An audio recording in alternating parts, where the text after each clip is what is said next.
AP మాజీ CM YS Jaganmohan Reddy Tirumala పర్యటన, శ్రీవారి దర్శనం కోసం సిద్ధమవడం ఇప్పుడు హాట్ టాపిక్గా మారింది. వైసీపీ ప్రభుత్వంలో తిరుమల శ్రీవారి లడ్డూను కల్తీ చేశారన్న ఆరోపణల నేపథ్యంలో ఇప్పటికే పలు కీలక పరిణామాలు చోటు చేసుకుంటున్నాయి.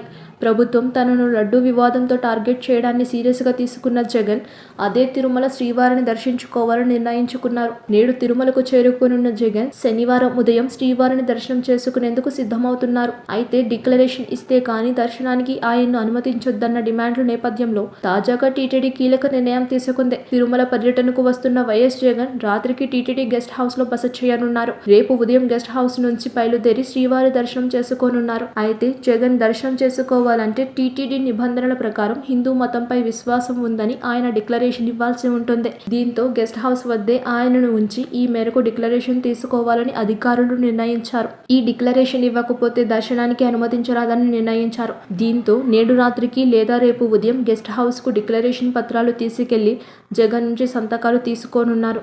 ఆయన సంతకం చేసేందుకు నిరాకరిస్తే మాత్రం దర్శనం కుదరదని తేల్చి చెప్పబోతున్నారు.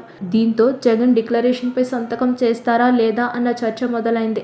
డిక్లరేషన్ పై జగన్ సంతకం చేయకపోతే దర్శనానికి వెళ్లకుండా అడ్డుకుంటామని ఇప్పటికే బీజేపీతో పాటు హిందూ సంఘాలు కూడా హెచ్చరికలు జారీ చేస్తున్నాయి. ఈ నేపథ్యంలో అవాంఛనీయ ఘటనలు తప్పేలా లేవు. ఈ నేపథ్యంలో తిరుమలకు వైసీపీ నేతలు చేరుకోకుండా పోలీసులు ముందస్తుగా హౌస్ అరెస్టులు చేస్తున్నారు. జగన్ నిర్ణయంపై సర్వత్రా ఉత్కంఠ నెలకొని ఉంది. సబ్స్క్రైబ్ చేయండి. Please do subscribe to. Please like, share and subscribe to top Telugu TV. Top Telugu TV.